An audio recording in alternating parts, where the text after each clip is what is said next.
We are live finally. Yay! Hello, everyone. Welcome to the Slate Coffee Shop. I'm Aeson Knight, and of course, with me tonight, as always, my co-host of the mostest, Techy Joe. How are you, darlings? Doing pretty good now that I turned the power strip back on. Yeah, you remembered to turn on the power strip. Good deal. No, you had to test a theory.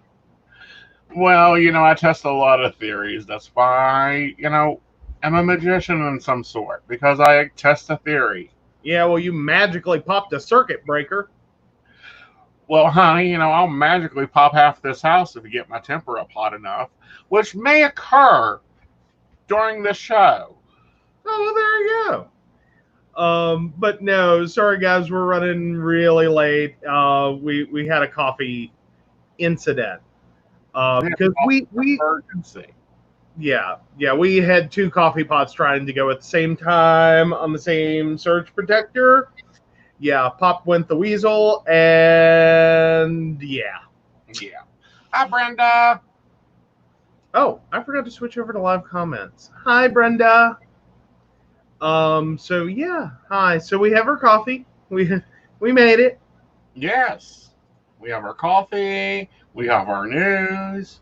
I believe we now have our first primary in West Virginia done. Mmm. Not exactly, because while like officially it was the election day, Mm-hmm. absentee ballots postmarked by today Right. are still accepted. Right. So one election down, one to go. Ah, So there will still be some counting. yes. But it looks Hello, like, Sharon. hello, Sharon. Looks like we're Biden all the way, which I don't care. Anything blue works for me. Pretty much. I Yeah. don't know. I think this election, like if areas or well, I think both this primary and the actual final election. If areas are going to start trying to call it based on voter turnout, that might get ugly. Well, it might get really ugly because, if they pull another Atlanta stunt on November 4th, or whatever day election day is this year, they're going to be in trouble. Because I don't know if you guys saw it or not, but dear God, it's 3 city blocks and then down another one because it couldn't connect. Yeah, yeah, that's ridiculous. But again, we've seen a lot of issues with polling locations Mm-hmm. um, in the last, what are we up to, decade and change? Yes. That areas are trying to shut down more and more polling locations, are making polling locations more in white neighborhoods, less in neighborhoods of color. As in, there's more polling locations in those areas versus in other areas. Problems with accessibility, as in, this is supposed to be a location picked for its ability for everyone to access. Right. And locations seem to sometimes be chosen specifically for the barriers of entry that they present, such Right. as including like poor parking, no accessible parking, no accessible entry, no way to get into the building that is accessible. Yeah. Yeah. I mean, it's been ridiculous. It continues to be ridiculous. We have seen this problem for years, Mm-hmm. and we have an excellent solution for it.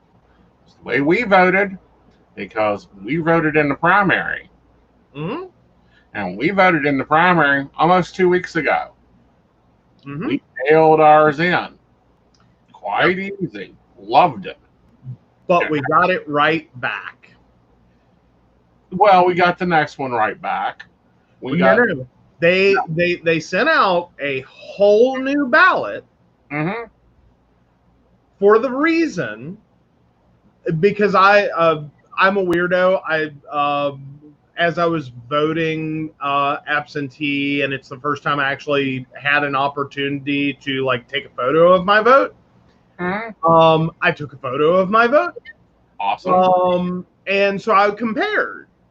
And I actually caught it. It wasn't that hard to spot, but on the new ballot, the only thing that changed is they put a sticker over a town name. Right. To change or to correct the location that a candidate was from. Right. And I was like, what? Well, see, this is part of the problem. And when I say part of the problem, I mean point blank, part of the problem is that they continue and continue and continue. You know, they would have not counted our ballots to begin with. Yeah. Well, and I'm also seeing Brenda's mentioned that in Fairmont, they basically condensed the number of locations due to COVID and fewer poll workers. Yeah, it's a scary thing to start doing. Right. You know, I mean, because some areas, if you don't do that carefully, like you start screwing with the number of polling locations and you're closing some, but you're opening others, or you're leaving others open, you can have a disproportionate effect on a community. Right. Very much so. I'm a little less concerned for a primary election. I mean, I still think that's not a good thing. But for the general election, I would definitely hope that there's a lot of careful consideration if they continue that. Right. That they're seriously looking at what are we doing? Like, are we preventing some neighborhoods from being able to vote? Because you can very easily harm you know, our elderly populations, our very poor populations, you know, people whose polling location is near where they work, and have employers that while there's a federal law, you would think they would care. They don't. Right. Because I've worked for a place that effectively told us as employees, if you want to participate in the election, vote absentee. Right. You know, we'll give you 20 minutes. Right. But I'm sorry, I'm for absentee balloting. If we can't get you out of your seat, at least we'll bring the seat to you.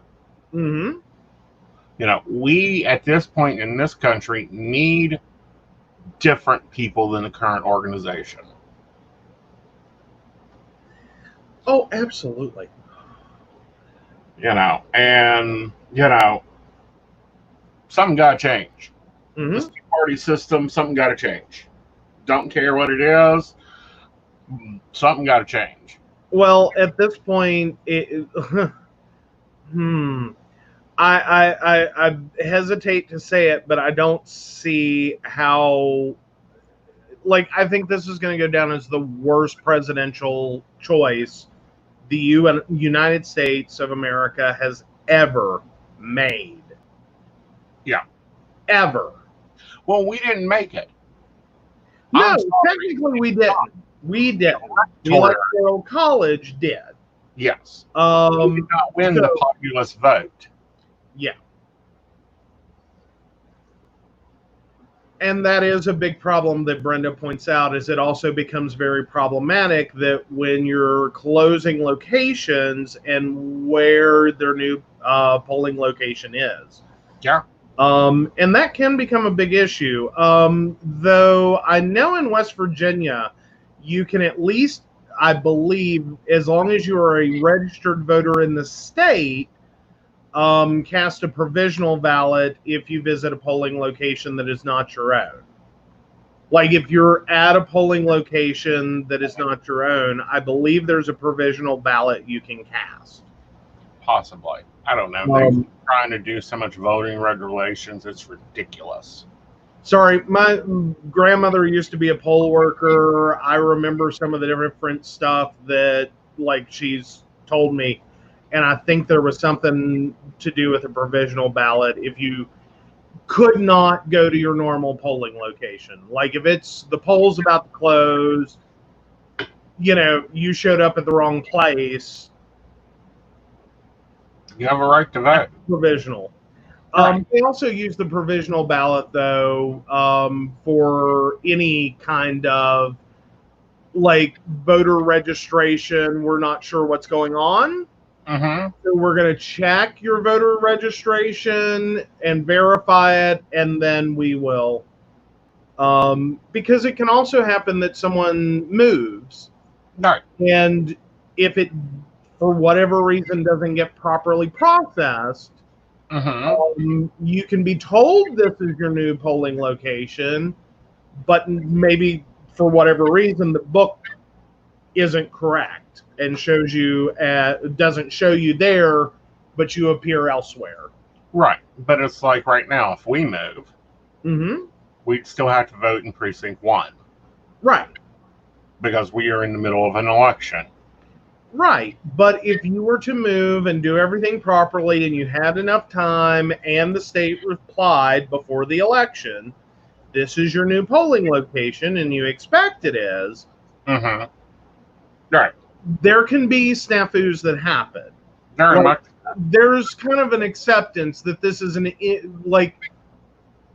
with this many years, it's not a perfect system. Not everything goes correctly all the time, but there is some built-in for okay, but what if? Right. Like you don't want to deny someone the right to vote. You don't want to deny someone up until the point in which they have to fight this.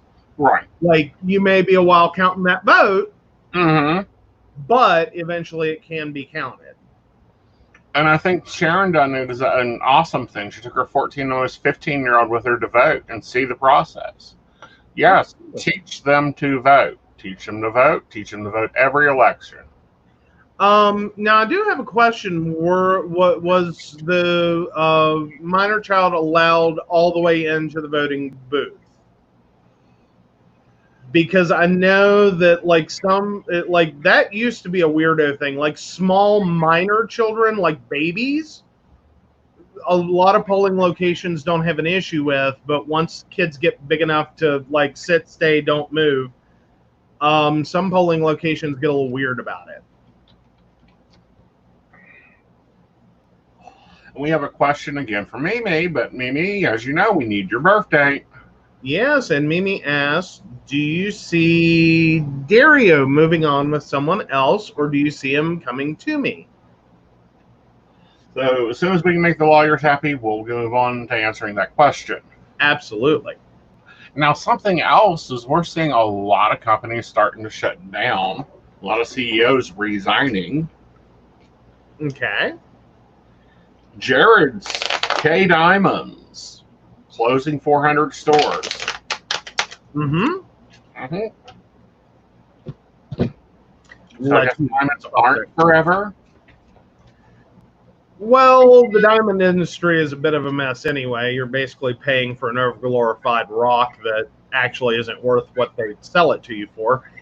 And personally, I think is a giant waste of money compared to all the other things you could do with, I believe the typical average expenditure is anywhere from $3,000 to $15,000. That's $25.50 for something actually interesting. Looking at Mimi's question, I do feel Darius coming to you. I think he's going to be making a choice of that, but I feel like you're looking at a couple more weeks, dear. Okay. But no, the average engagement ring I would say is $2,500 to $3,000. If you want something really nice, you're looking closer to $8,000. And that's for white gold or regular gold. If you want something special like silver, then you pay more. Well, it also depends upon the cut and the setting and all the diamondettes or the other stones to go with it. Yeah. Because I unfortunately got a crash course education in picking out an engagement ring. Right. Totally unintentional. It was one of those moments where someone grabbed me and went, "You're gay, help me." It's like, what do you think I know about diamonds? Like, what about me says I've bought so many diamonds in my life that I know everything and can totally help with this? Wow. And that's been a few years. This has been That has been a few years because, I'm sorry, emerald cut, 2.5 carat, on silver band, double baguettes at a carat apiece. Okay. Well, basically, the experience that I had was the jeweler that we were at. There was very little for 2,500. $5,000 seemed like your door opener for something that was actually visible without a microscope. And again, we're talking almost a decade ago. Right. So, I'm sure it's gotten so much cheaper since. But no, to get into a more respectable size, because they say things like that to you at a jewelry store when you're looking at rings. That started at about 7,500. Yeah. And I was just like, dude, couldn't you like just buy her a car? And it was like, oh wait, you already did. And a house. Damn. Like, this getting married thing is crap. Well, this getting married, it's not only getting married, it's an investment. Oh, bullshit. It is not an investment. It is a loss. I promise you, darling, the moment you tell me I can go buy diamonds, I'll be happy to go get some emerald cut diamonds. No. Size I want, I know the metal I want it in, I know the design I want it in. Not an investment. Yes. Not an investment. No. Be more like my sisters. Please. No. I will gladly take that money and build you a summer kitchen. I will gladly take that money, get you a tiny little cut emerald, and put a down payment on a house. Like, that's reasonable. Step ahead of you, darling. Here's a natural emerald and an emerald cut. It's about 1.5 carats, and it needs at least a 4-point setting, preferably in silver. Great. Awesome. Done. Good Lord. Go buy it. No. Sorry. Oh, exactly. Love the pawn shop jewelry. That's actually how my mother and my grandmother both got ring upgrades. And that's true. That's fine. I will gladly go to a pawn shop and enjoy the debate of the price and the quality. But that is the whole thing with jewelry, is it's convertible and movable. Yeah, I know, but you spend $7,500 on a ring. You're going to be lucky to pawn it for like $200.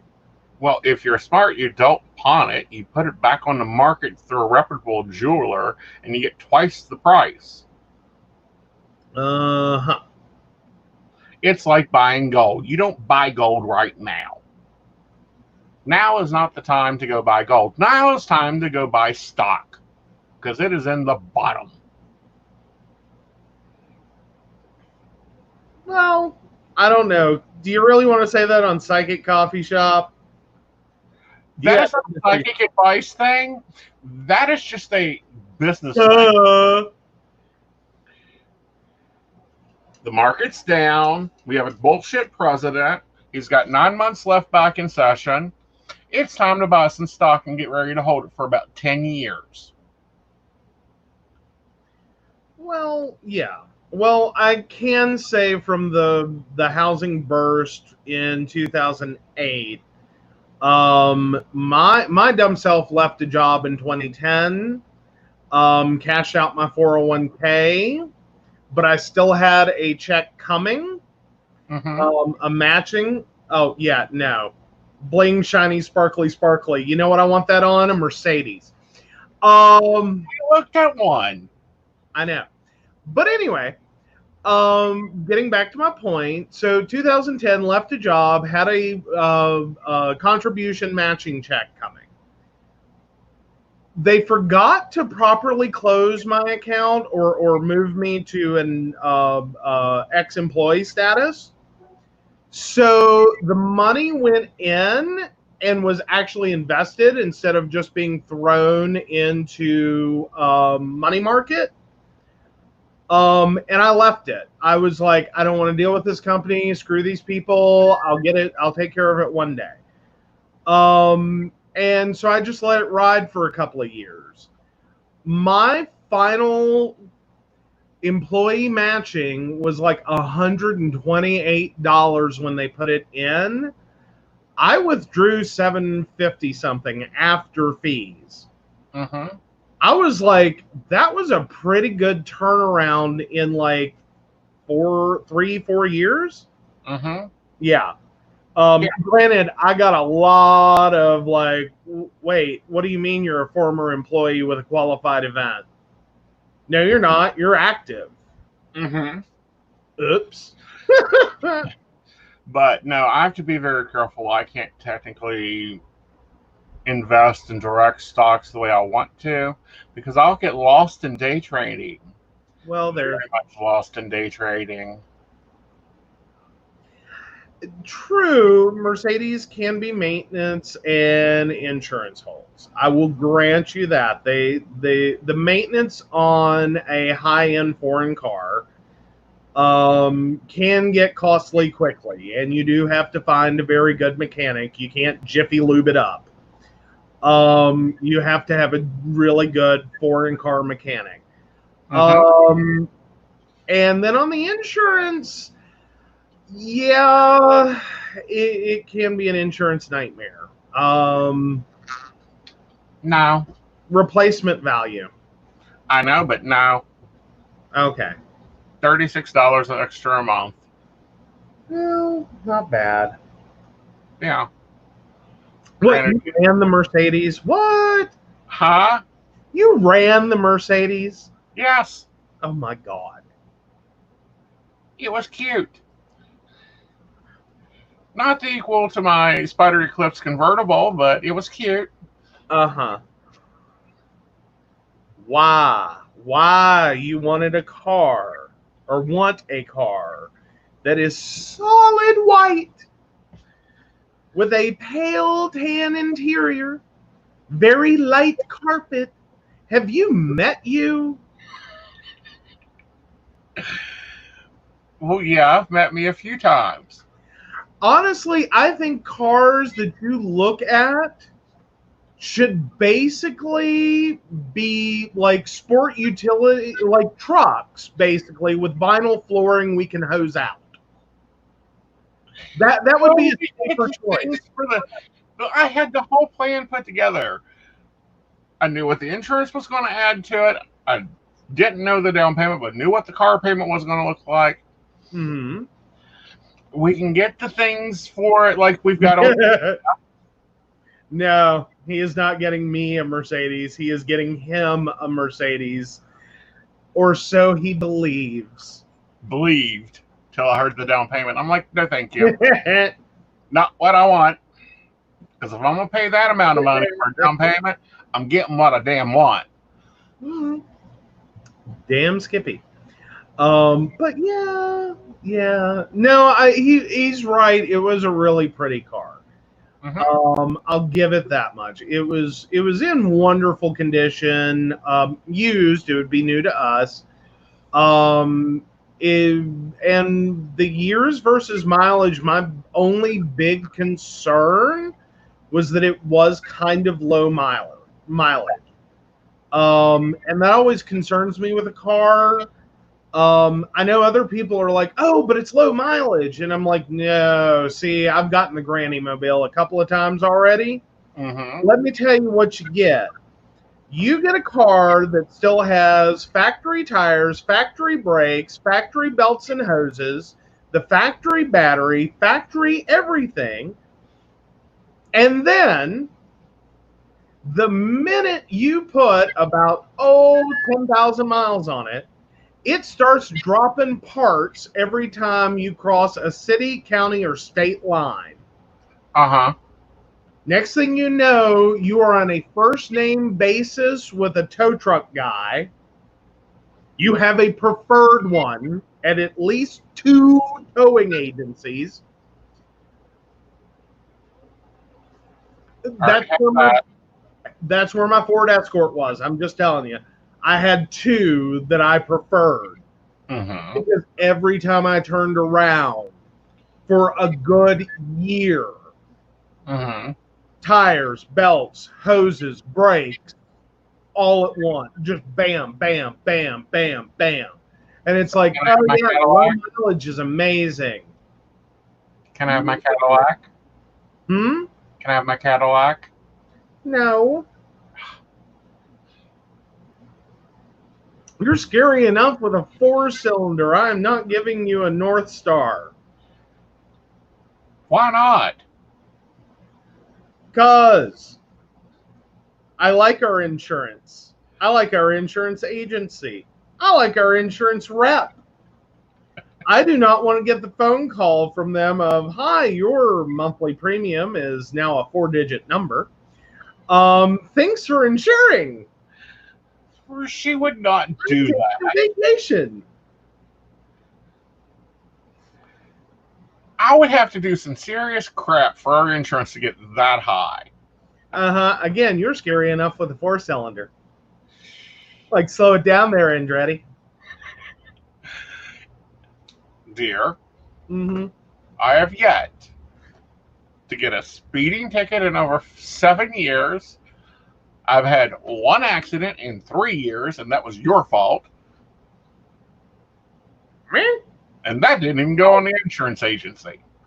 Well, you know, that was a deer. You hit an animal.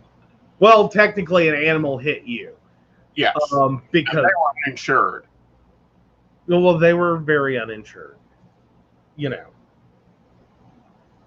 License, registration, hoof print. I could have done with any of that. But yeah. Yeah. Oh goodness. Yeah. Yes, it is. Yes, it is. Well, that's a double trade-off. And here's the trade-off. Joe, if Joe drives me, I can work till 5 a.m. or 6 a.m. I don't have to be in class till noon. Mm-hmm. That means I can sleep in the car where I sleep the best. The $3,000 bed we have. Hey, but you just complimented the hell out of my driving with that. Well, yes, I did. You're a good driver. A little slow. Cannot follow directions, but you're a good driver. Hey, I haven't had a ticket since that 8565 Reckless in Virginia. Thank you very much. It was 2001. And you know. Well, the last ticket I got was doing 43 and a 55. Meanwhile, can I point out that technically 8565 Reckless was a very nice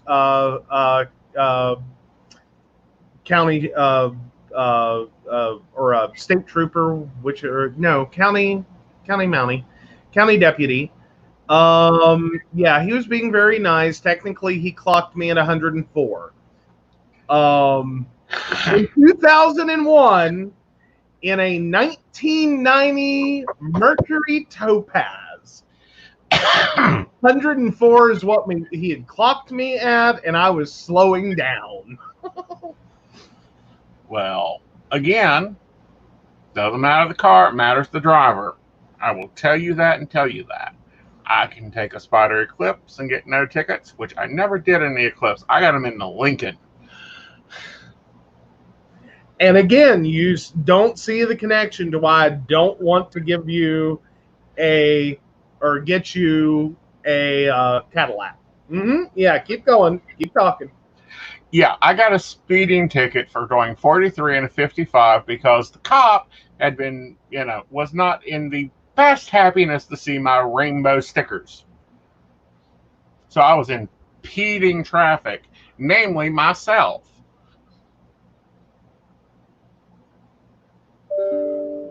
Well, there's that.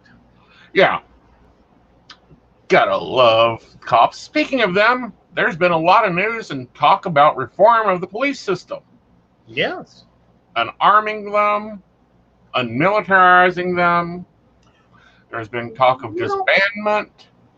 right. And there's some keynotes there. This is not about reducing community safety. It's not like, okay, open season, like here's the Wild West, shoot it out. It's more so about moving to an actual community safety Mm-hmm. program and looking at how we can keep our community safe without throwing everything at a officer. Because right now, the same person who will show up for your, fender bender is the same person who shows up to your domestic violence situation, that shows up to a mental health crisis, that shows up to an armed robbery, Mm-hmm. all with a gun, all taught effectively how to stop a major criminal action. Not so much about how to diffuse a tense situation, deal with mental health, or de-escalate a conflict. Well, what got me, and it was a graphic, and I don't remember which one of our followers shared it, but one of them did share it, that barbers, not full on hairdressers, barbers, Uh-huh. have 3 times the amount of training hours as our state police do. Mm-hmm. What? Yeah.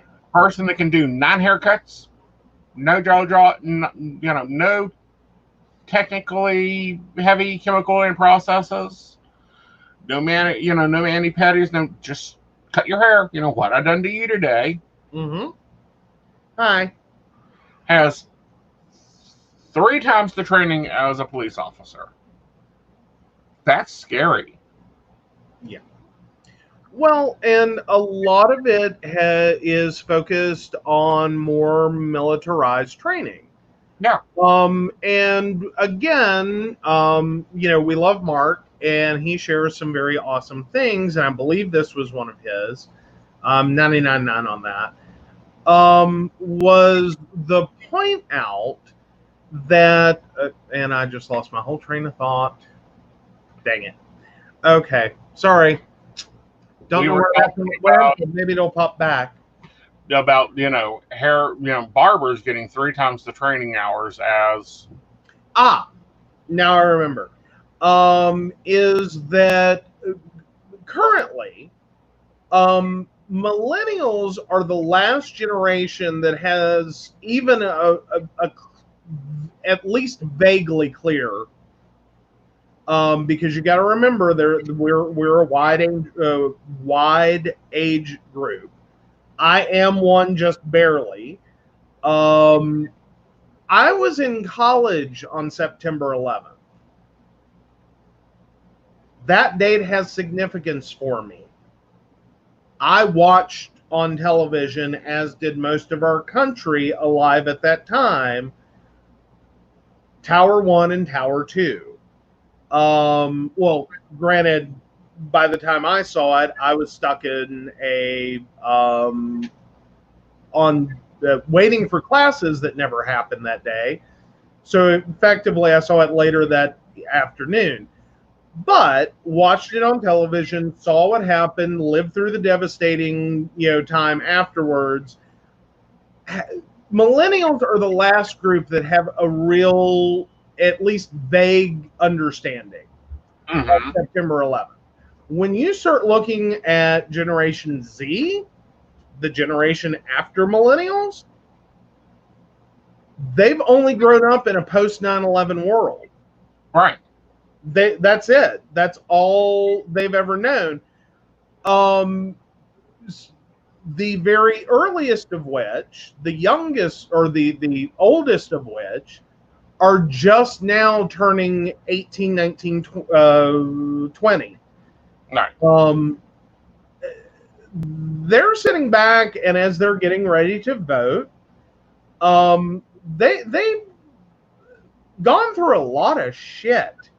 It's, as in stuff that doesn't, that we can justify if you're millennial or older. Like you can sit here and kind of remember why we did this crap, why we started handing out tanks and riot gear like it was candy, like military level, armament, like it was candy. But then we also have the problem of, since 9/11, what have we really accomplished with that? What is TSA really accomplishing? What are body scanners accomplishing? What are, local police departments with heavily armored vehicles, tanks, and, heavy military gear? What are you fixing here?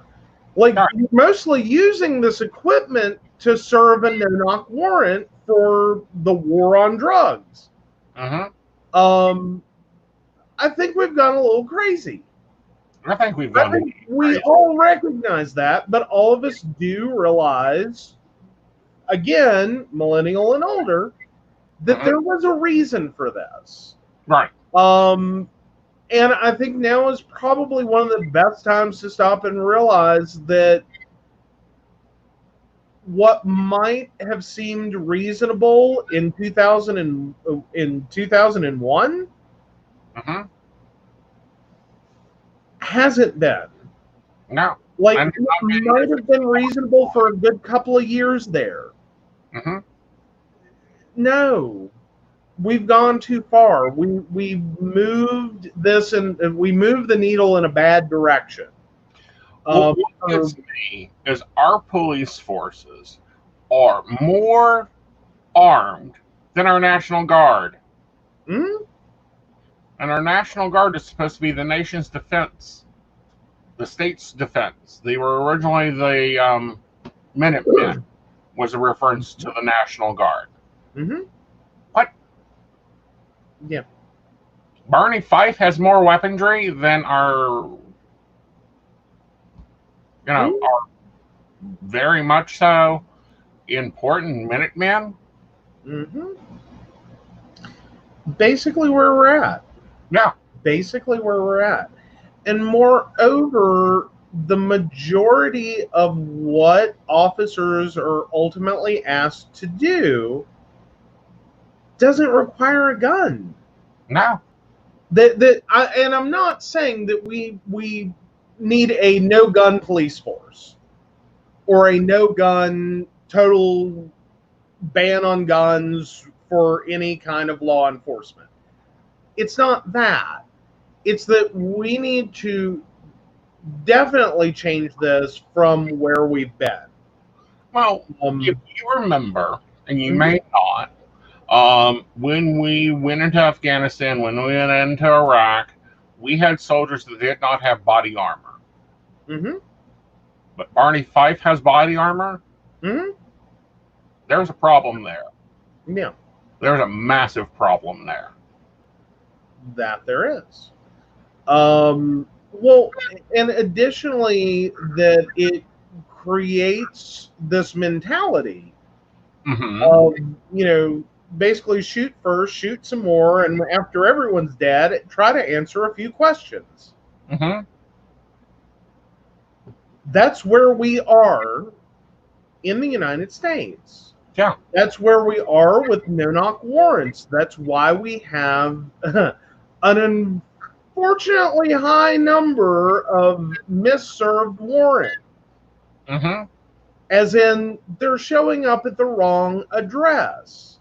And much of the response, or much of the action that they're taking, that maybe you can justify on criminals, which I can't, but okay, let's say you can. If you're a person that does go, well, if they hadn't done anything wrong, then, that wouldn't have happened to them. Because we kind of have that mentality here in the U.S. that if you behave yourself, then that, the police won't bother you.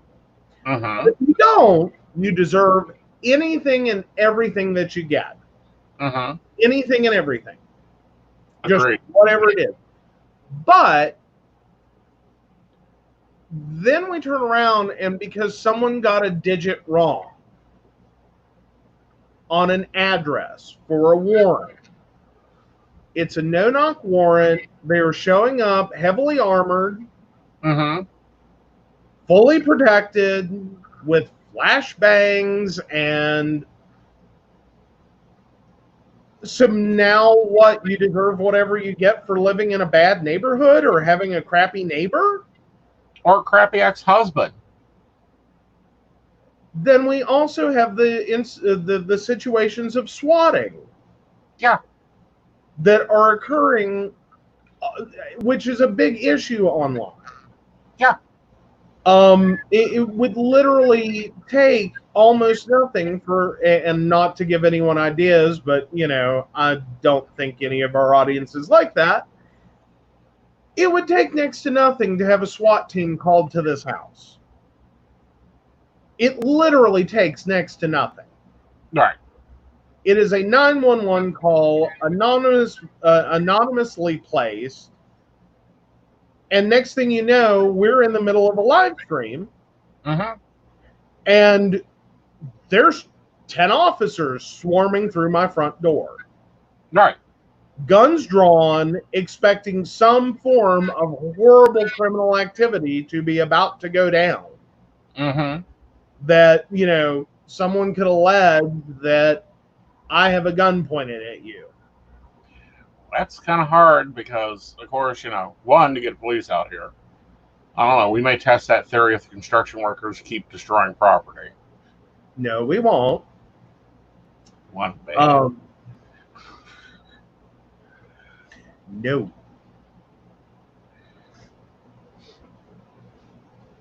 But point blank, they, in general, I'm really saddened by a lot of the police force's actions. In general. And it keeps coming out more and more and more. This officer has a long criminal record. This officer has been disciplined 100 times for excessive use of force. Can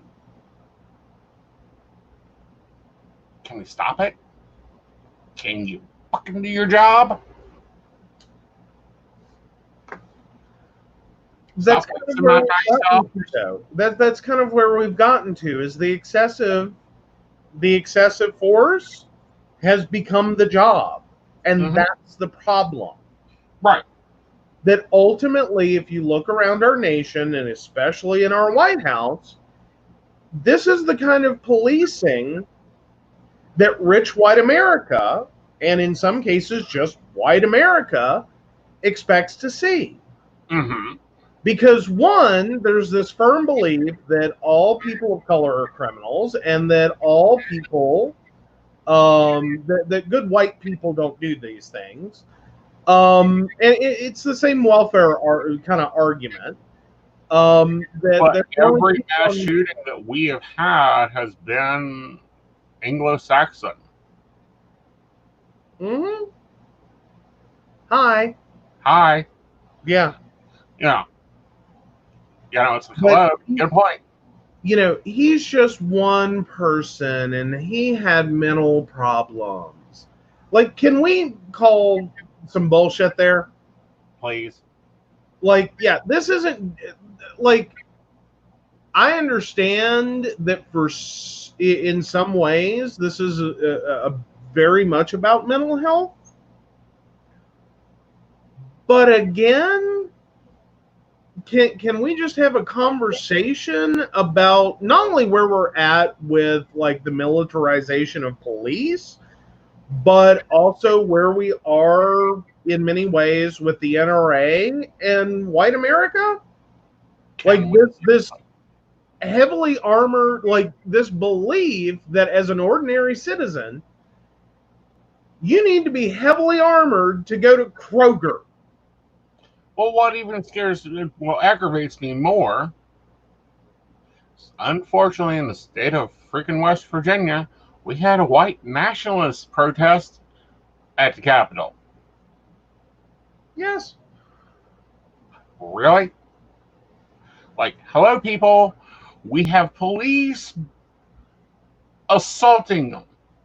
Assaulting protest after protest after protest, committing acts of war, stuff that is against the Geneva Convention. But I didn't see one policeman at the white nationalist one, unless they were under a robe. They didn't care about protests over reopening the state in the midst of COVID-19. There was no reaction. It was like, well, you know, it's their right. We look at Michigan. It actually took medical professionals in scrubs standing in the middle of the road to just keep a level 1 trauma center open. Right. Keep a path. Like, hi. Like, you would think of all, like, if nothing else, like, even if you want to sit there and kind of backseat it and be like, well, it's their right, you know, white Americans have a problem, let's have a, you know, a stupid festival, you know, at least keep the friggin' access to the hospital open. Right. Like, God, and not to mention just the fact of, hi, keep access to hospitals open. Always. Period. Regardless of what you're protesting, anywhere, everywhere in the universe, avoid hospitals. Right. Like, seriously, avoid hospitals. Like, yeah, and totally, you know. Oh, God, yeah. Lest we forget. It brings up a good point. Don't forget the academy that was teaching the Nazi salute during their 500 hours of training. Well, that ultimately was photographed as a, I'm guessing command, in a sense, from their academy instructor. Wanted this photo. And they complied without a problem. Right. That there was apparently a lot of racist humor going on, a lot of, you know, kind of white supremacy glorification going on, a lot of Nazi glorification going on at this academy, at least involving this instructor. I still think it is a massive farce to believe that this was the only one. Right. That, like, oh, it's just one bad one bad instructor, just one bad instructor. Really? Really? Really? No. No, it's not. No. It's way more pervasive than that. Exactly. It was way more pervasive throughout the whole system. Yeah. So I'm glad to see that Nancy Pelosi is actually standing up and going, oh no, we're going to deal with this. Get your lazy white asses in here. We're going to deal with this. Yeah. But again, and then to see, what gets me though is to still see comments. I saw one on Twitter the other day, and I just about, like, oh my God, are you kidding me? Is, you know, someone brought West Virginia into the conversations, brought up West Virginia specifically. And this one reply was, you know, leave West Virginia out of this. We don't have racism here. Right. And I'm like, oh God. Oh, God. Do you realize that being 98% white as a demographic, I think we're still there, is kind of the epitome of you have a race problem? That hi, it's not that, you are very ripe for a race problem. We don't, like, people of color aren't just a minority, they are a super minority. And can easily, statistically, get buried. Yeah. And just because you look like all your neighbors, or at least 98% of them, doesn't mean that we don't have a race problem because you don't see race. You don't see race because in West Virginia, we still have colored towns. Right. The section of cities and towns and entire county segments that, the colored people live in. And I'm throwing air quotes on that because I hate saying the words. It's like, hi, if that is your big giant red flag, that you have a race problem. All right. Hi, Shauna. Hi, Jessica. Thanks for joining us. Hello. Hello. But, looking at it repetitively, it's terrible. Looking at it repetitively, we've got to have movement. Something has to change. Yeah.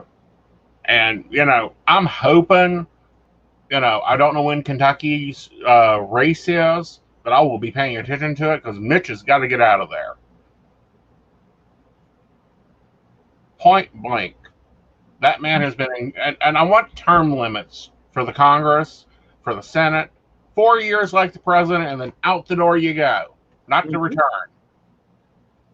With no pensions either. Well, there's that. But yes. Of course, then again, speaking of, our national legislators, do we want to get into Lady G? Oh, let's save that one for Friday. Save Lady G for Friday. Got it. Yes. But I do find it interesting that a lot of things are coming out. We have Bon Appetit, chief editor resigning today. A lot of speak out about what's been going on with that company.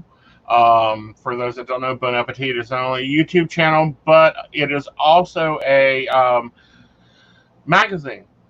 Very large cooking magazine, the Tech Kitchen. All this has been very much publicized, but now we're seeing some major race issues there, and it's like, yep, he's out the door for a Halloween costume. There we go.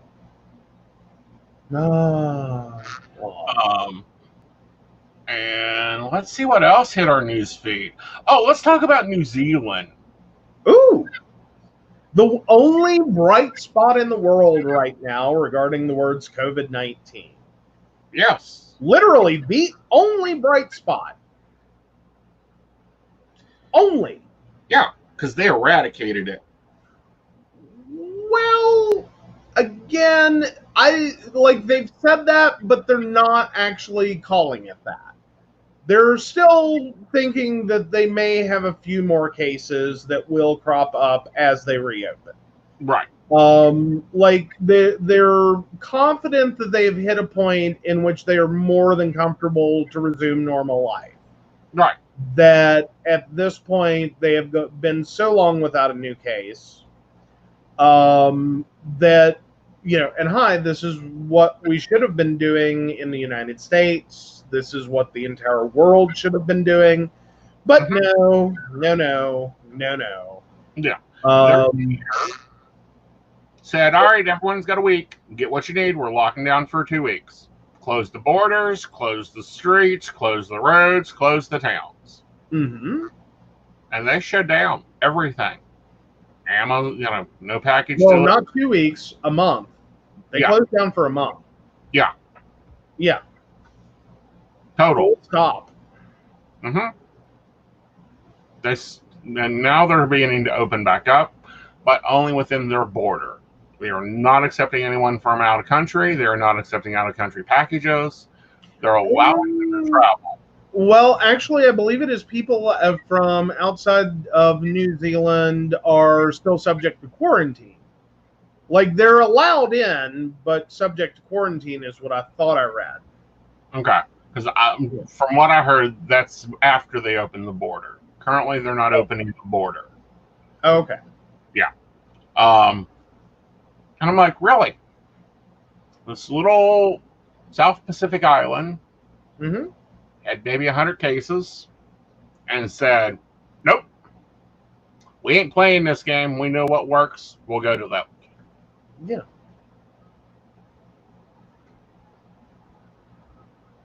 And then we have Belgium that has COVID-19 rules for sex workers.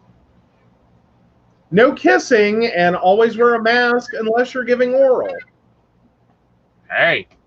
I told that one today. I don't even know if it's true, but can I point out? I believe it is. Because I believe I would sit here and believe it. I would believe that one. I believe that one. Belgium just seems like that kind of place.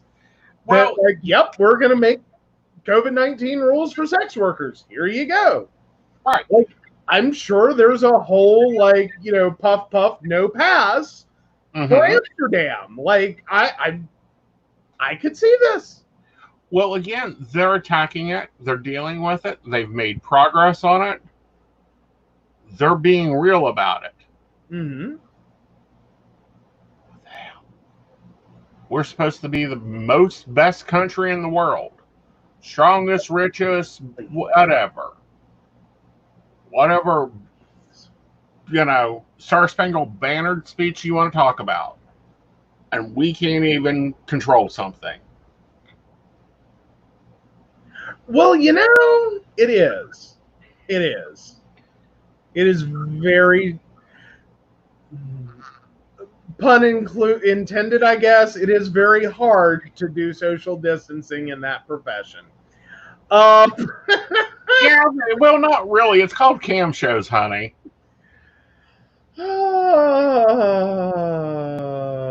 Yeah. Oh, sorry, I couldn't resist the Amsterdam, places like Belgium. Looking at the criminal statistics, their crime rates much lower. Well, and again, in much of the world, when we look at policing, it's an entirely different approach. Mm-hmm. That if you're going to look at every illegal activity as a major crime, and that's where we sometimes have a problem in the U.S., is when we talk about crime statistics, we're talking about literally almost every illegal activity you can think of. Right. From rape to speeding. And it's like, okay, but really, we're going to include that? Rape is a major crime. Murder is a major crime. Armed robbery is a major crime. Then you start moving into other things, and it's more so, really, we're counting that? Like a stupid 13-year-old who breaks into a shed, we're counting that? Really? Really? Depending on if it's election year or not. Yeah. Yeah. A college student possessing just enough pot to get high for the weekend, we're counting that. Major drug charge. All right. Hardened criminal in a frat. Yeah, no. No. But, just looking at some of the other places and their leadership and what they've done, compared to what we've done and what we've gone through and what it's like, did we bring a knife to a gunshot fight? No, we brought a tank to a knife fight. Like, No, there was never any hope in what we were doing. We've brought tanks, literal tanks, into a knife fight. yeah, it still is a crime. Well, it's still an illegal activity, but this is not a hardened criminal. This shouldn't be a reason you fear living in a neighborhood. Right. I mean, seriously, a stupid 13-year-old doing stupid 13-year-old things is not major crime in a community. But we'll still count it as B&E. We will still treat the entire situation as though, this is some horrible, horrible child who needs massive correction. Mm-hmm. It's like, no, maybe we just need to figure out what the heck's going on, connect him with the right resources and some counseling to go, don't do that again. Right. Like, fix the problem, not just screw children, literal children, out of the rest of their lives. Now, I want to be very clear here. I am not of that mindset for Brock Turner. Like, dude, no. Dude should still be in jail. Dude should still be in jail for a very long time. Mm-hmm. That was the kid who committed rape and then turned around and got leniency because the judge thought he was not really that bad. Yeah, whatevs. Well, I actually have another news article, and it's about Apple that I wanted to get your idea on. They're going to be starting their own Mac chip. They're what? They're leaving Intel and starting their own Mac chip. Oh, God, not again. Yes. That's effectively what that comes down to is, oh, God, not again. Mm-hmm. Yeah, that's basically just going to be Mac trying to make sure that Hackintosh quits being a thing. Mm-hmm. The ability that, since you can now use an Intel processor, the somewhat ability to create a fake Mac. Mm-hmm. So Apple gets no money from you. You enjoy the benefits of their operating system without that god-awful price tag. Right. Because I will say that is the part that hurts the most every time someone asks me to price a Mac. Mm-hmm. It's just like, oh, like, I try to be very clear on that one is like, you're buying so much less computer for so much more money. Right. I get and I fully understand liking the OS. Some people really do click with it, and it does make their life easier. However, so much money. Well, not only so much money, but so much uselessness. Like, I'm sorry, I've looked at a Mac before. It is useless. I don't like. I'm not really there with that. I will say that in some regards, at least back up a little bit in the day. Macs were definitely more quality computers. Right. I definitely think they've lost the quality edge and the price tag that comes with whatever quality they have remaining.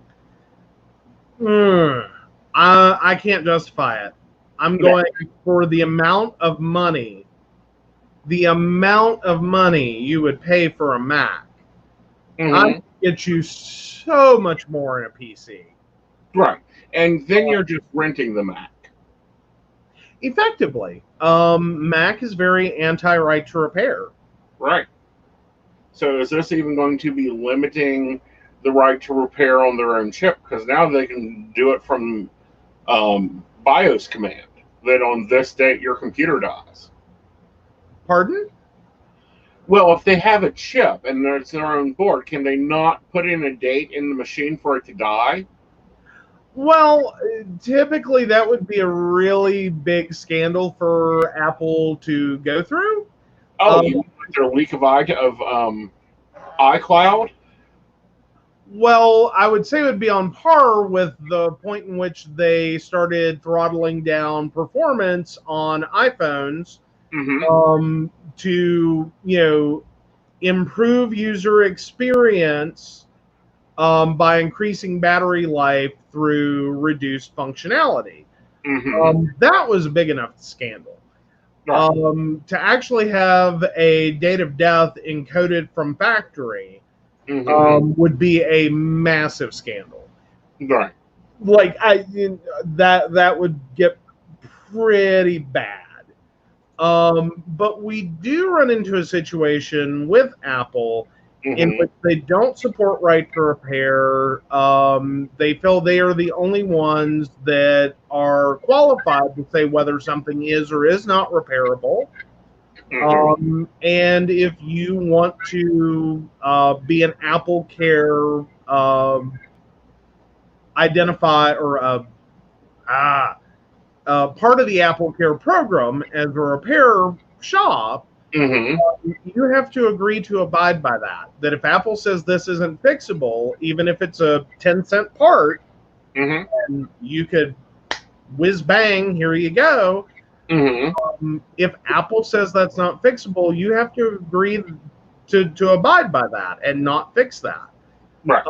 And that's in order to get access to parts. Right. Because the problem you run into if you're not part of the Apple Care program is you are not authorized to order replacement parts from Right. Apple.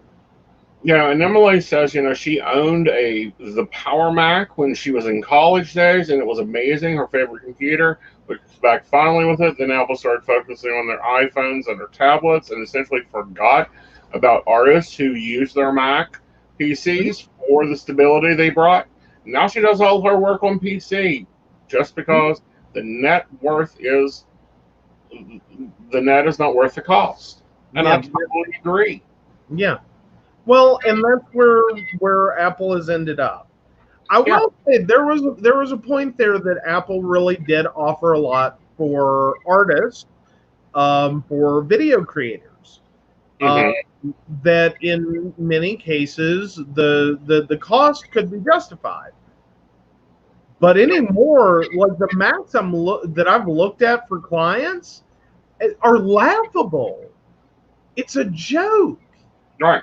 Like this is crap. Like they're what? Like why would anyone buy that? Right. Okay, and following up on Shauna's, there is a USB flash drive out now that you can plug into a Windows 7 laptop that runs a Windows interface with a Linux OS. Supposedly, they can make any old machine run like a new one.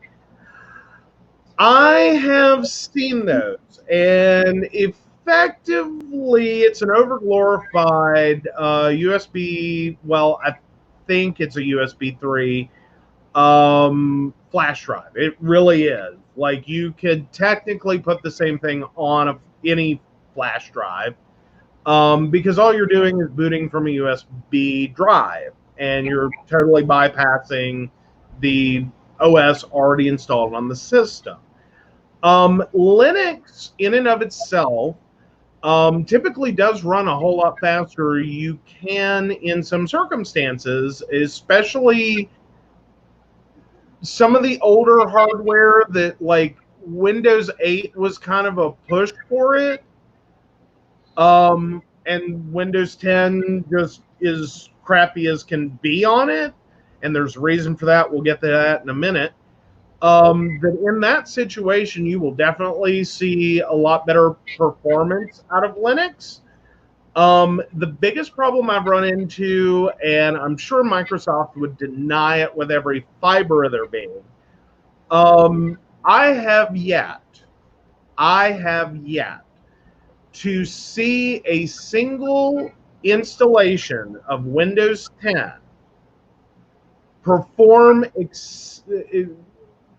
with except on really high-end hardware that on a pretty average computer I have yet to see a single instance of Windows 10 run decently on a anything but an SSD hard drive, a solid state hard drive, or a solid state drive.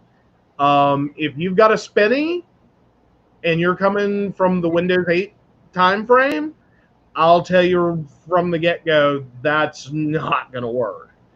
And I've seen it over and over and over again, is something about Windows 10 is, I believe, optimized in some respects for SSD. And that really seems to compromise when you have old school spinning hard drive. Right. So yeah, I've seen a lot of people end up either doing the upgrade or doing the upgrade. Either you get the spinning hard drive, or you get either you get a solid state drive to replace your spinning hard drive, or you do a whole new computer. Yeah. But yeah, Yeah. On the USB sticks, though, if that is something you want to check out, we can certainly, for Mountain Bears, post over some options there. Linux has gotten a lot better, a lot more user-friendly. Most distributions have a live version that you can work exactly like that. You put it on a flash drive, plug it in, boot your computer from it, and there you go. And honestly, unless you're super attached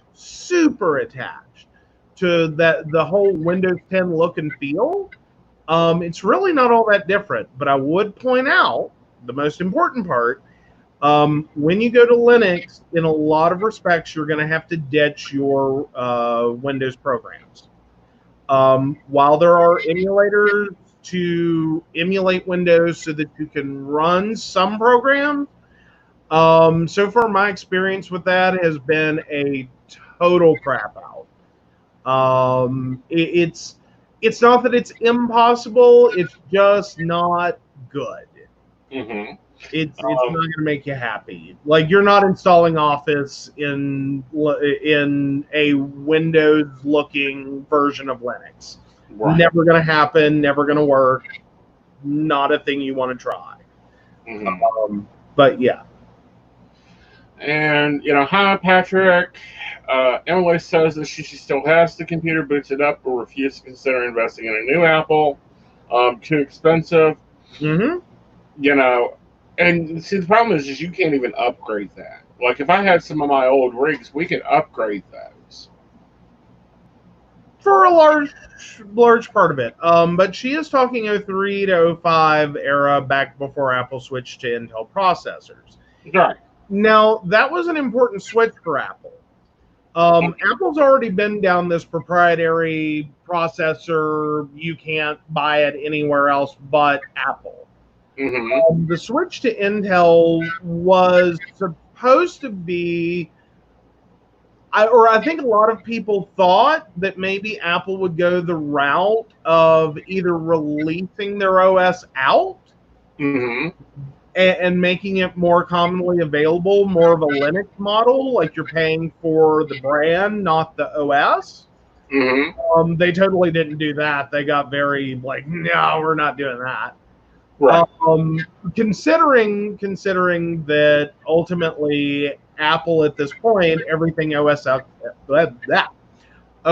X and up is effectively a skin of Linux. Right. It's really like it's a lot more complicated than that, but realistically, it's just another version of Linux. Yeah. Or, well, Linux Unix family. But yeah, I would certainly be interested in playing with the USB, Shauna, just to see what it has. Because I've looked at it a couple of times. I've thought about like going there, but everything I see is it just keeps looking like it's a standard USB with a very specific version, or very, in Linux terminology, a very specific distribution of Linux. Um, but let's look into that. That could be very, very fun. Right. Yeah. And of course, you can always tell us your experience with it.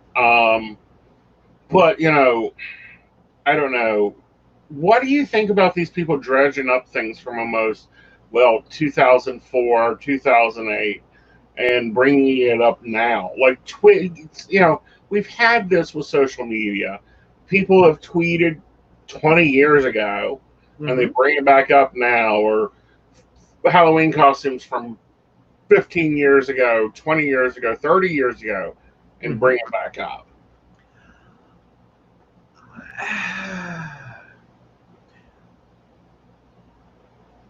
Part of me would like to believe that people are an ever evolving thing. Like their ideas are ever evolving, their opinions are ever evolving, etc. I think if you have done something in your past, that's something you need to like make right. You need to acknowledge that. You need to talk about that. You need to like demonstrate at every level that this isn't who you are and that you understand it was wrong and why it was wrong and how it was wrong. Mm-hmm. And then it's more so about like what example are you living. Right. It's real easy to say, oh, it was just, like it was a party in the 90s, I thought it would be funny to do blackface. Okay, well, even in the 90s, that wasn't funny anymore. Mm-hmm. That was just racist. Right. Period. Right. There's no qualifier after that. There's nothing you get to say after that. Right. It wasn't funny then. It was racist then. Mm-hmm. And if your sophomoric level of humor let you think that was appropriate, then I have serious concerns about where are you now? Like, when did you get that you really shouldn't have done that? And Mm-hmm. when did you get all of the ideas that go along with that to understand why it's wrong, how it's wrong, and why we that's not a thing. Right. And I think that's in many cases what people are really looking for Mm-hmm. when these things are brought back out. And more so, it's the fact that people have not addressed this themselves. Mm-hmm. Like some ideas, very very weird esoteric aspects of something someone said 20 years ago in a paper. Mm-hmm. I could understand that maybe Mm-hmm. you didn't realize quite how that would come across. Mm-hmm. When you're talking about very hardline beliefs, that ultimately amount to, women are less than men, they don't deserve, equal pay. Like when you get there, that's one, not a mainstream idea when you had it. Right. Like in 20 years ago. So even if you're going back further, 50, 60, 70 years ago, Mm-hmm. that's the last time that was a mainstream idea that everyone seemed to be okay with. Right.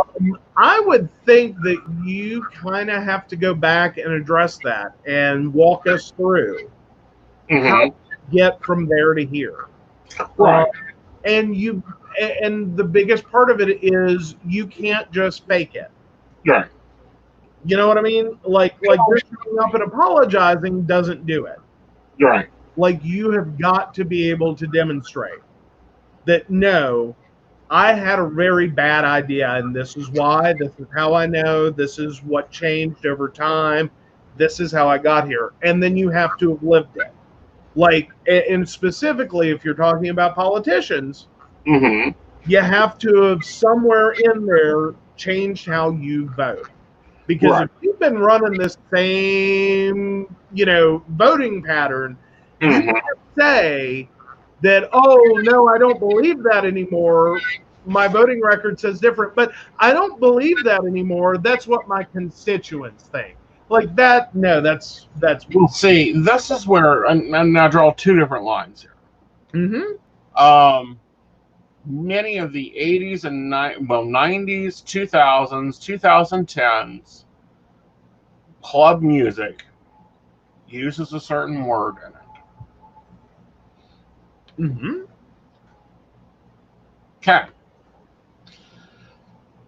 Multiple drag queens who now have large platforms have been called out for performing that music 5, 6, 7, 10, 15 years ago. Okay. How dare you lip sync that word? What? How dare you put it in the music?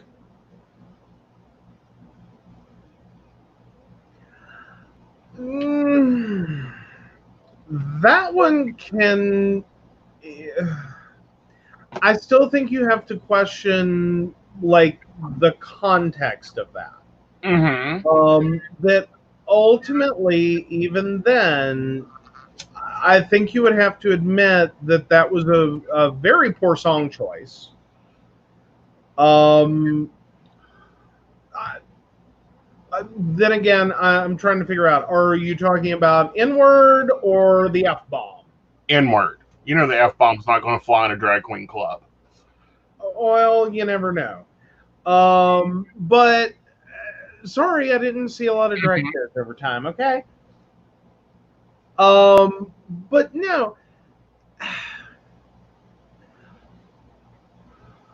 I still think you have to accept that that was a poor music choice. It may have been popular, and I can understand that a lot of the music that goes into drag is Mm-hmm. often popular. Right. I also think you have to realize to some degree that at best that's a reclaimed word for black people. Mm-hmm. That at best that is a reclaimed word, and it would be very much like kind of turn the situation around, to go in a club and or to dredge up from someone's past, them being in a in front of a straight audience, dropping f bombs all over the place, as how the queer community accepts that, or the word queer. Mm-hmm. Queer is very much a reclaimed word for the LGBTQ community.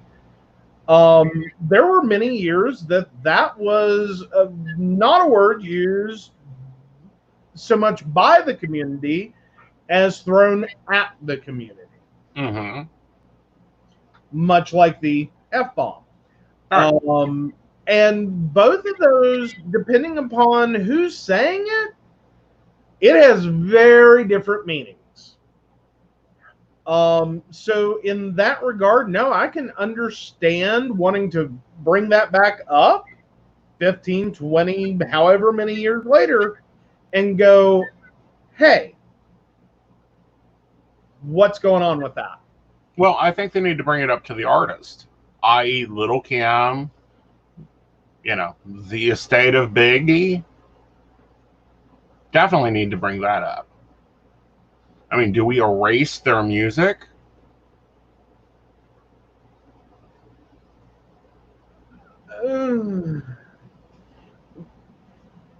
I'm wait a second. Let's. Sorry. So you're still looking at the artist who produced the song, Exactly. not the performer who chose the song and lip synced it. Right. No, no, I don't have a problem, or do I think anyone should, with an artist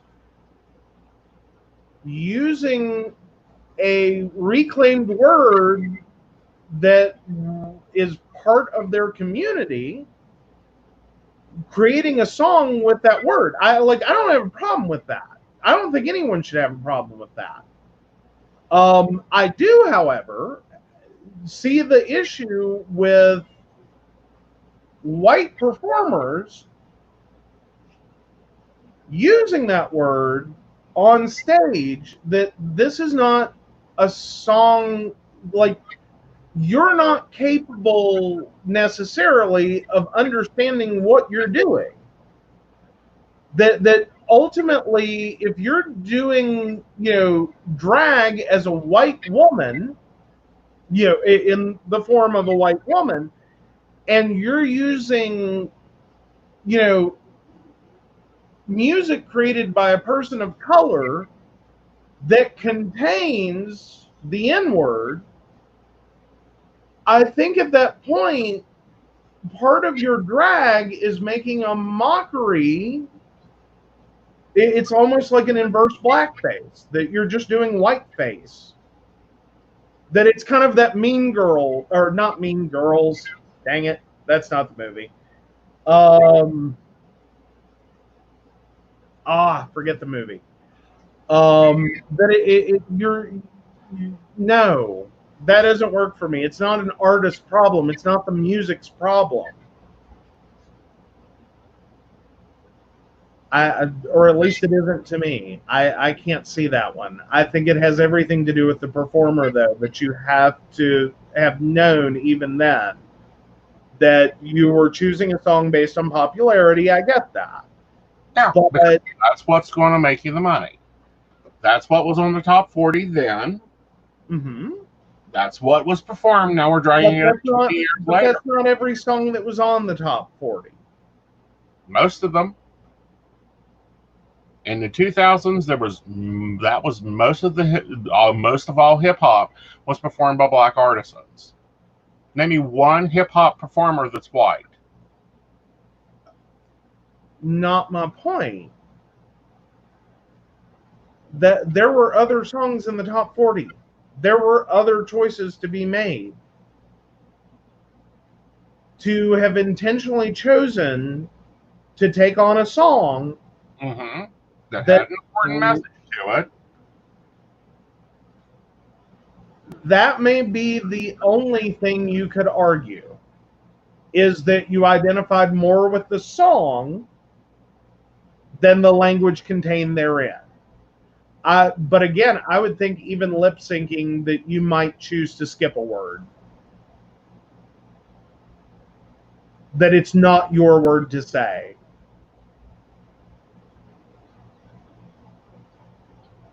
That's where I'm at. All right. But okay. Sorry, I was catching up or trying to. Well, go ahead and catch up. Okay, so yeah, Biden does himself no favors. So Biden's comment on "you're not black if you don't vote for me," I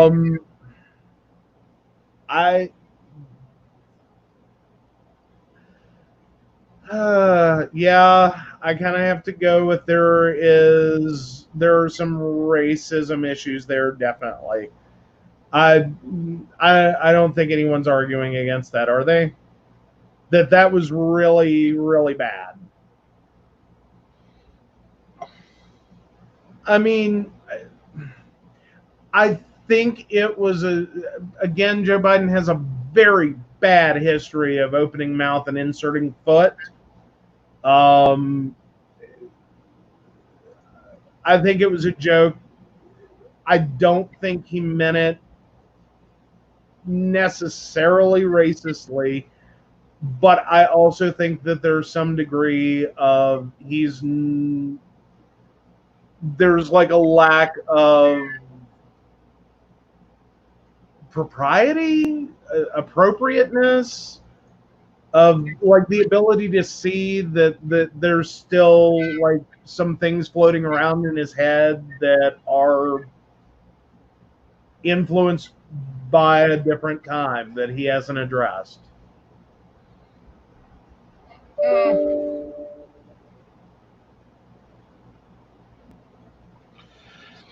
I think that it's very badly misphrased, very badly misspoken. I mean, I can understand what he's saying. I mean, looking at how our current Cheeto has handled things, do I think that it was poor taste? Yeah. Do I think that it was a bad choice of words? Yeah. Do I think he's talking for his time period? Yeah. And I think that that's a large gap, a large problem. It is very much that. Yeah. But yeah. Ooh, person using it. And again, catching back up the rest of the way.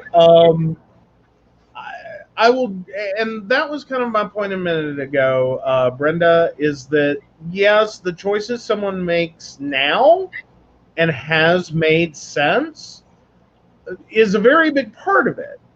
That at some point, if your opinion, if you're like you've made a bad choice, you're moving forward in your life, at some point you realize, wow, that was really, really bad.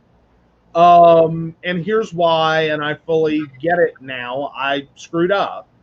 Yeah, you get the ability for forgivability and redemption in changing what you do forward. But so often what we've seen are politicians that, especially politicians, that try to claim that, you know, that's not what they believe anymore. Like they're perfectly happy being politically correct now, except when you look at how they vote and how the choices they're making, you don't see it. It's not there. They didn't put in the work. They didn't change how they voted. They didn't change. They just went, okay, well, that's not politically correct anymore. I can't say that. So they've changed their language. They haven't changed their ideas. And that's my biggest problem with people who, you know, sit there and throw politically correct around. It's not about being politically correct. It's being politically correct is being quietly racist, or quietly misogynist, or quietly homophobic and transphobic. That's what politically correct is. That's not really where anyone was at. It was about trying to get past homophobia, transphobia, racism, misogyny. That's where we were. It wasn't about just sitting here and going, oh, you can't say that anymore.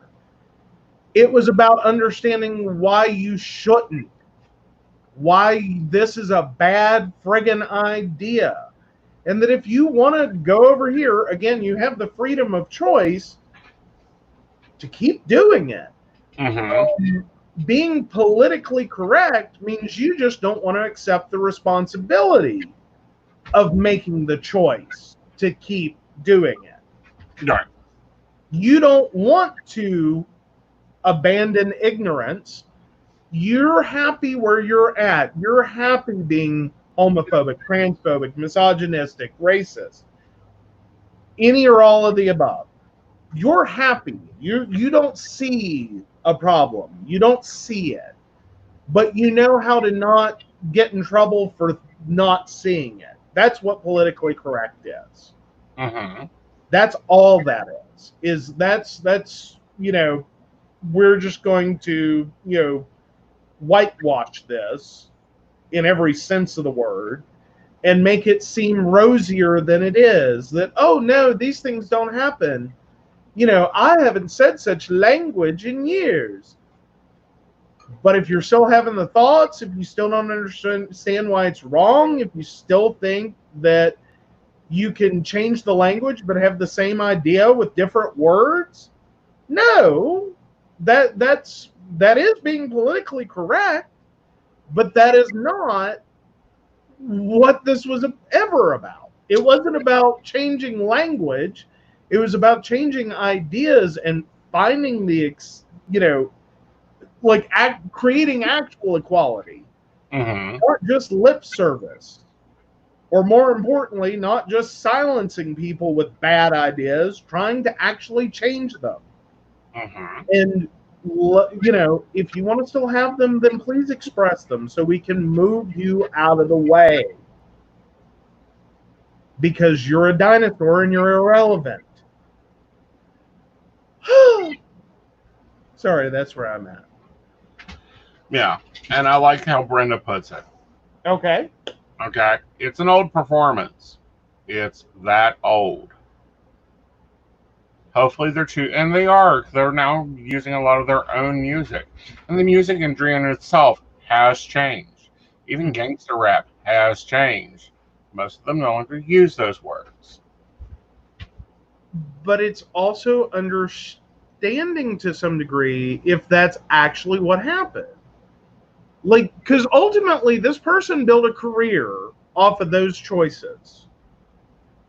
If the music changed, it's also about being confident that the person changed with the music. Again, this isn't about just changing language, it's about changing ideas. Again, just because an artist has gone on to have a great career doesn't mean they can't be racist. I mean, unfortunately, as bad as it is to say, there are a lot of wonderful racists in the world. There's a lot of really nice misogynists in the world. There's a lot of nice homophobes in the world. As long as you don't cross that wrong,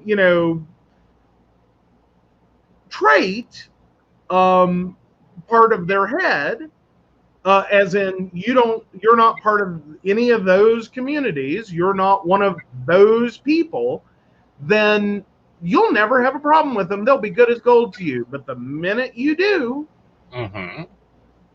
that's when they're not so nice anymore. So there's a lot of nice racists in the world.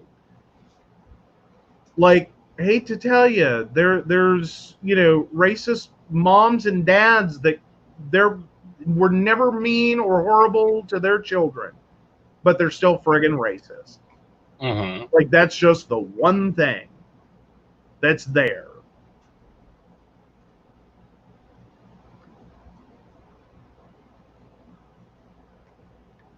So, anyway, that's where I'm at on that topic. Yeah. I know. I disagree. I think it has to do with the music industry and, fortunately, like drag. One of the things is what's popular, what's people listening to. Jolene's not going to bring you the money. Sorry. Nobody wants to hear that in a dance club. Holding it against somebody for performing music of the time that was popular, not a good thing. It limits artistry, it limits creativity. I don't know. I still have to differ on that one. Like, it's not that I do not understand your point at all. But I also think that gets into the area in which you're making an ethical choice based on the financial ramifications. That you're selling out. Like, that's ultimately what that becomes is, yeah, I probably shouldn't have performed that, but it was popular and that was going to make me the most money, so that's what I did. Again, if you knew it was wrong then and you compromised your ethics then for the financial benefit, it's not that I don't understand that. It's just that gets to be an ugly place to be as a human being. Like, okay, what else are you going to compromise for? That's sort of, harkens into that idea of, the majority of Germany was not really all that supportive or all that anti-Semitic during World War II. Mm-hmm. But you did nothing and you said nothing because it wasn't against you, so you went with it. Mm-hmm. Only afterwards did you suddenly go, oh yeah, that was really horrible and we should have never done that. Mm-hmm. Where was that? Like, where is the stand-up in that? Where is the, oh, now we have a problem? Like, no, you knew it was wrong then, and you still let it happen, and you still did it, and you still went along with it. All right. But here's an And example. many millions of people died. Right. So here's an example.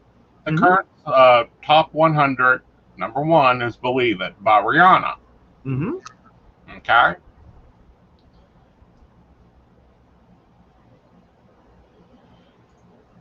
Top 100. So what? A performer's just supposed to stop during the line that's in it?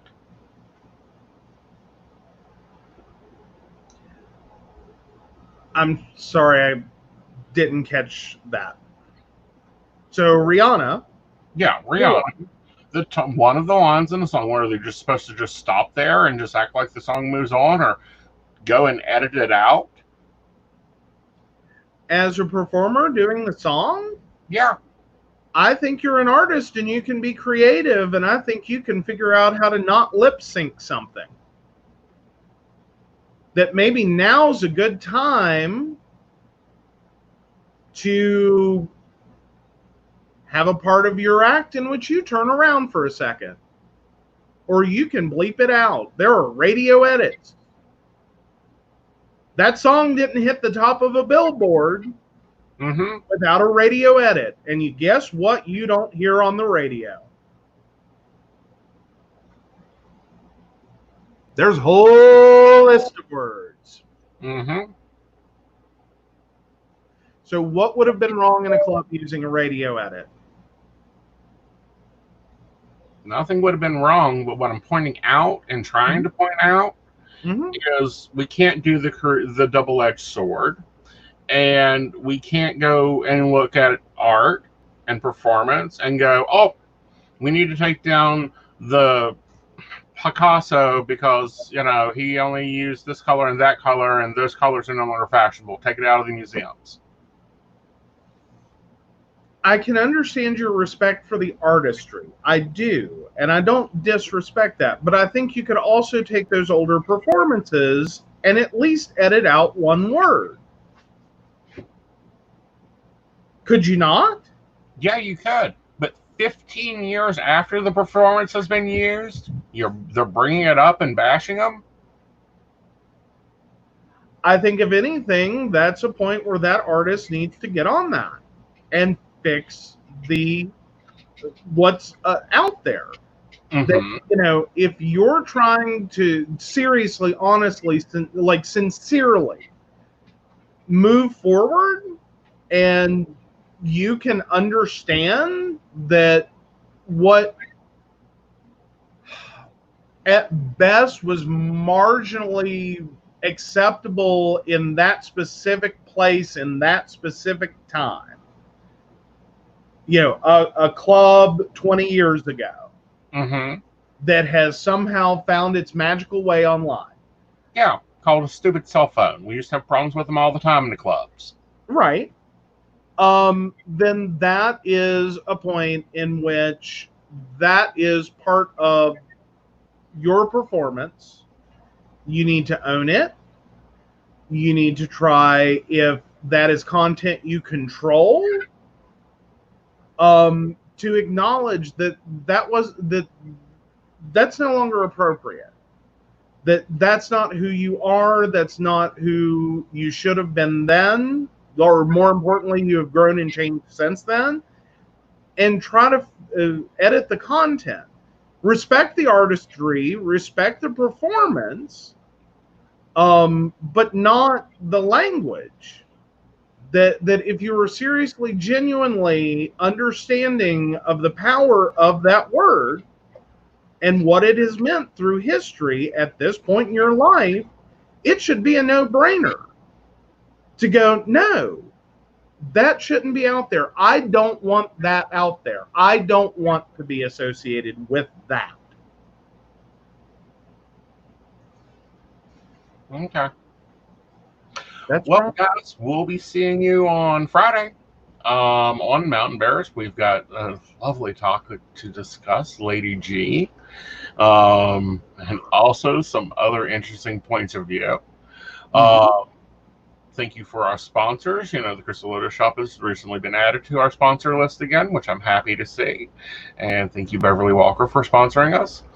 Yes. And you can reach me for video and phone appointments all week long. Be sure to be paying attention to our feed because I do post my availability. And sometimes my availability, like, was it yesterday? Yeah, yesterday was totally booked up, had no room. So be careful if you want to. Be safe, please. Wear your mask, wash your hands, and have a great night. Yes. Good night.